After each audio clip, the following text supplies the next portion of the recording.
1,00,000 కోట్ల రూపాయలు అవినీతి జరిగిందని చెప్పేసి కాంగ్రెస్ ప్రభుత్వం ఏర్పడిన తర్వాత 2024 మార్చిలో అయితే మాత్రం ఈ యొక్క కమిషన్ వేసింది. ఈ కమిషన్ నివేదిక మీద అయితే మాత్రం అంటే ముఖ్యంగా మాజీ సీఎం కేసీఆర్ అలాగే హరీష్ రావు మిగిలినటువంటి అధికారుల మీద అయితే మాత్రం ఎలాంటి చర్యలు తీసుకోవద్దని చెప్పేసి ఈరోజు హైకోర్టు అయితే మాత్రం ఆదేశాలు ఇవ్వడం జరిగింది. దీన్ని ఏ విధంగా చూడొచ్చు అంటారు?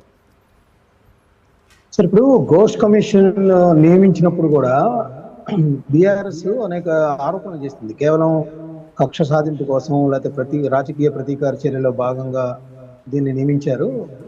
తెలంగాణ రాష్ట్రాన్ని అన్ని విధాల అంటే ఏదైతే నదీ జలాల వాడకంలో వెనకబడి ఉందో దానికోసం ఈ ప్రాజెక్టు నిర్మాణం చేపట్టి రికార్డు స్థాయి వ్యవధిలో పూర్తి చేశామనేది వాళ్ళు చెప్తా వచ్చారు.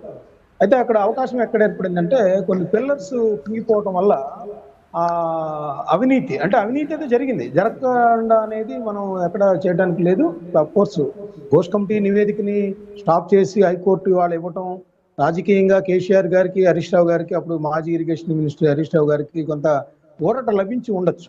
అయితే టోటల్గా మనం చూడాల్సింది ఏంటంటే జరిగిన అవినీతి ఏదైతే ఉందో ఎందుకంటే తెలంగాణ ప్రజలందరూ కూడా ఒక మంచి సదుద్దేశంతో కేసీఆర్ గారిని ఆ రోజు గెలిపించారు. తెలంగాణ ఉద్యమం సక్సెస్ అయిన తర్వాత ఎవరైతే తెలంగాణ కోసం పోరాడారో ఆయన ముఖ్యమంత్రి చేసుకున్నారు.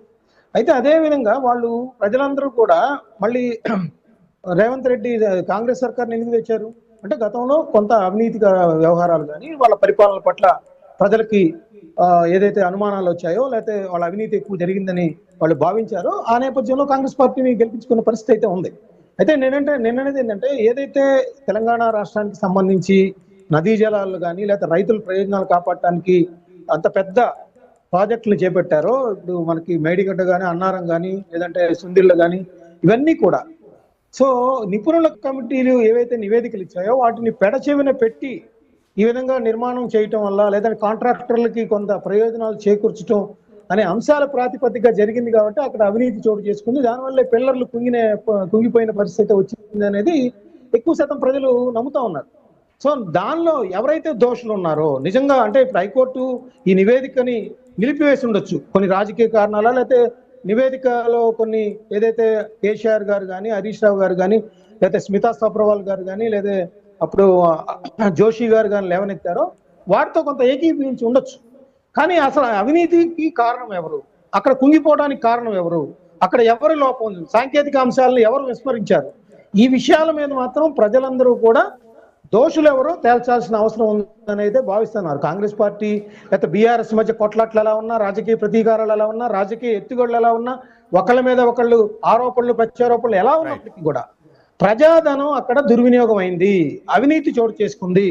ఆ కారణాల వల్లే ఆ యొక్క ప్రాజెక్టు నిర్మాణాల్లో లోపాలు తలెత్తాయి. దానికి బాధ్యులు ఎవరు వహిస్తారు, బాధ్యతలు ఎవరు తీసుకుంటారు ఏదైతే ఘోష్ కమిటీకి సంబంధించి ఇప్పుడు నివేదికని తాత్కాలికంగా ఆపచ్చు, లేదంటే కాంగ్రెస్ పార్టీ గవర్నమెంట్ రేపు సుప్రీంకోర్టు కూడా అప్పీల్ చేయొచ్చు. కానీ వీటిని తేల్చాల్సిన అవసరం అయితే ఇక్కడ ప్రముఖంగా అందరం కూడా ఆలోచించాల్సిన అవసరంగా నేను చెప్తాను. రైట్ రైట్ మస్తాన్ రావు గారు, ఒక నిమిషం.